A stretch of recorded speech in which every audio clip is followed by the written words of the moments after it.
Can I do the same intro as last week and I can just montage set.a.light instead of Blender? You probably have heard about the 3D program called set.a.light.3d. And you said, yeah, you know what, I'm gonna learn about it someday because it might be really helpful. It might be really helpful in my cinematography journey. And you never got past the first part of the tutorial. Yeah, sound familiar? All right, last week I showed you how to pre-light in Blender and like how we can use that program to light spaces. And I also said that set.a.light.3d is a much better program for pre-lighting in this case. And I do think set.a.light.3d is a better program for pre-lighting. And this week I'm gonna show you. Show, don't tell. Now this video will focus on lighting faces, the video that I have done 2 weeks ago, and you know, we're gonna try to pre-light that, but it's gonna be post-light. But I also did like experiment, so it was also pre-light, but I'm doing it in post, so it's post, you know what I mean. It's a pre-light thing, it's in set.a.light.3d. Now, there are a couple of reasons why I think set.a.light.3d is much better than Blender. There are no real-world lights in Blender. Now you can build them, but that would also require an immense amount of experience and also a lot of hours going into the whole thing, which I don't think it's plausible when we have a program so capable as set.a.light.3d, which now that I think of it, I should have set as my background and it would have been a cool thing. But no, I did not do that, but it would have been a cool idea. And even if you build those lights, let's say you have spent the time, you built those lights, they will not work as closely to real life as in set.a.light.3d because that is much more of a capable program for this type of specific thing. Plus, set.a.light in this case is much easier to use. It is so much easier to learn. It is faster. Plus, you can do like those lighting diagrams. I mean, it's just so good. Like I said, I'm going to be showing you the lighting faces video that I've done 2 weeks ago as our base. So let's go. I am here in set.a.light.3d, which I'm not going to show you how I built this thing because I think it'll be boring. But basically what I did is I have a huge room here, 10 by 10 meters. 320 is the roof height of my apartment. And I have built my living room out of the, you know, the classic and the props, the wall elements, because I have the, you know, my windows and stuff like that. Okay, cool. I have a 300D in here. I have 2 skylights in there. They're not doing anything. I just wanted to create a little bit of room tone. They don't really work out. I just didn't delete it, which maybe if I were to delete it, it wouldn't be so complicated in here, but well, okay. Let's just take a look at the set.a.light.3d for just a second. We have the timeline here, so if you have like different shots, then you can just take a snapshot and then, you know, save it basically. So you can just go back to that. We have different models. You can change also a lot in the models. You can, you know, lying, sitting, you can change the poses, you can change they have glasses, eye color, skin, and you know, you can see there's a lot of stuff that you can change. Pose, which is pretty cool. You can change the way that they look at the camera, do they not look at the camera. It's pretty cool. You have your monolights here, which to be honest with you, I have not tried it. I don't use this here. I don't use the speed light in here. I just use the continuous light, which is our bread and butter because we have the 120D, 300D, blah blah, and you know, a lot of lights. You have your sky panels. You have your, you know, RE stuff, pretty cool stuff, and then you have your helper stuff, which, you know, the background, which I should buy sometime. You have your cove, you have a light blocker, reflector, diffuser.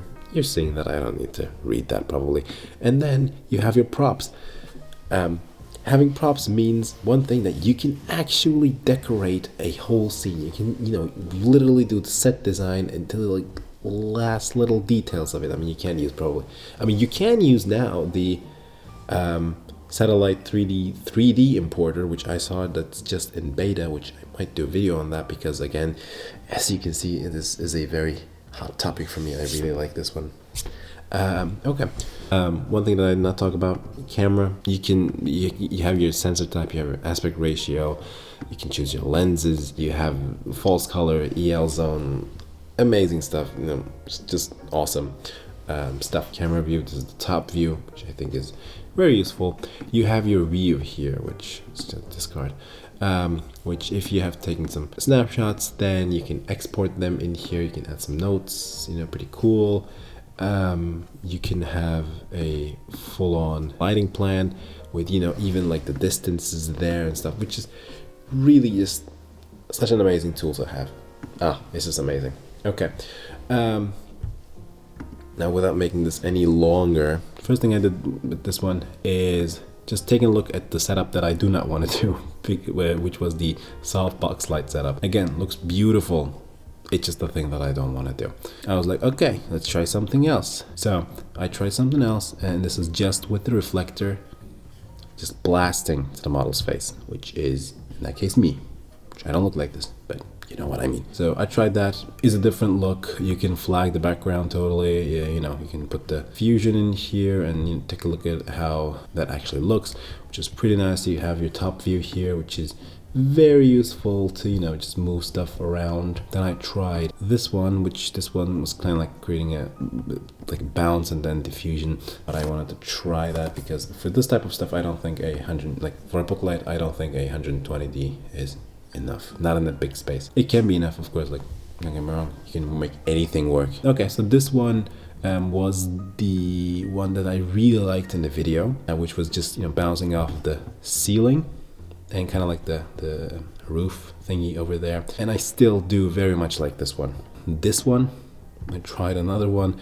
This was just like 90 degrees, like to the side of me, through the diffusion, which I think creates a lot of contrast, but it's really beautiful. It's just another look that you can try. And then I went to the hard light setups, which, you know, this is the same thing that I've done in the videos, in my video of lighting faces, just literally done in 3D, which is just so amazing, you know? Like, I can do everything, like nearly everything, not everything, but nearly everything in here, and then I can go to the set without even stepping on that set, ever. I can be completely prepped.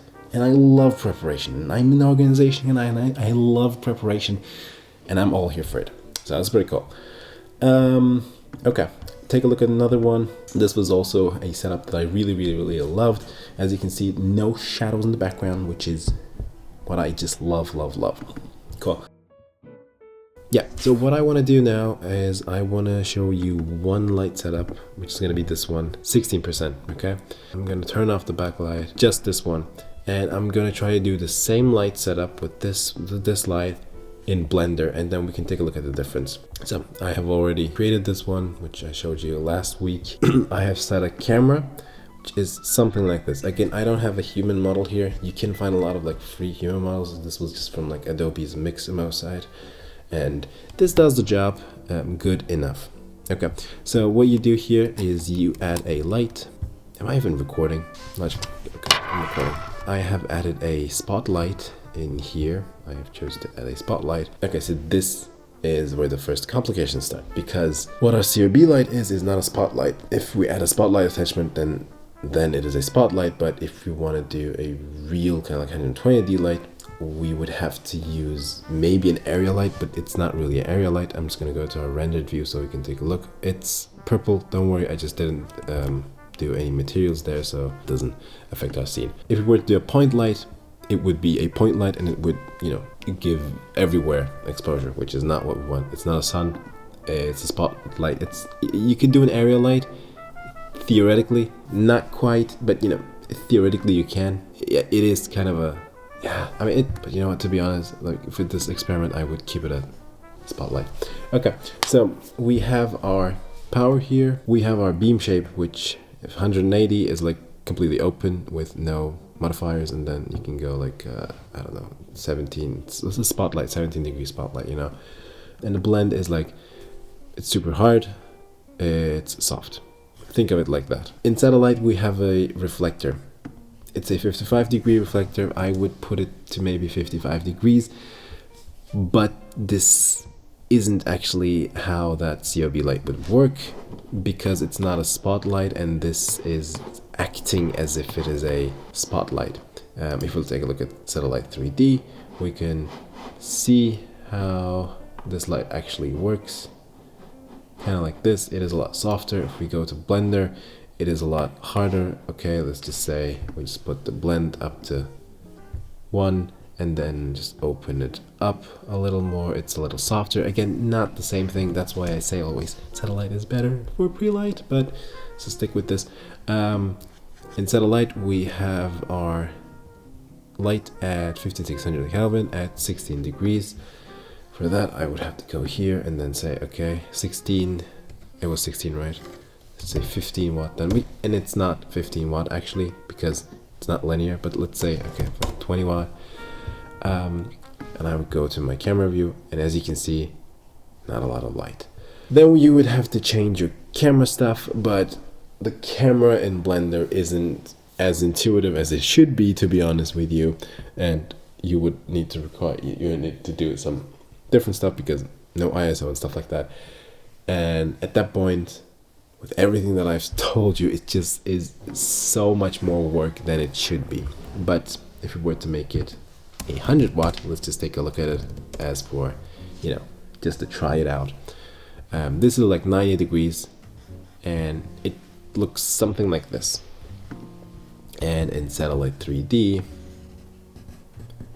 it looks something like this. So are they super different?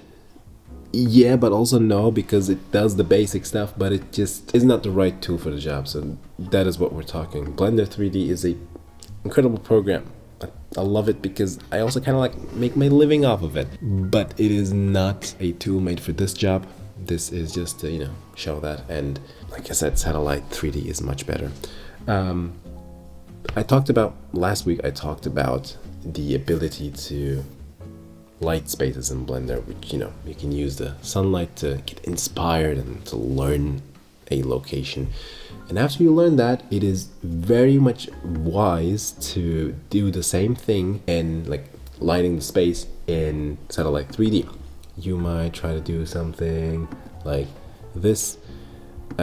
Not how a space would be lit, but you know, it's just a very basic and not the right one.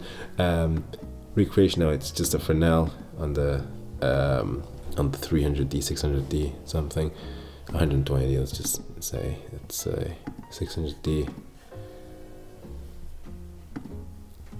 with a Fresnel.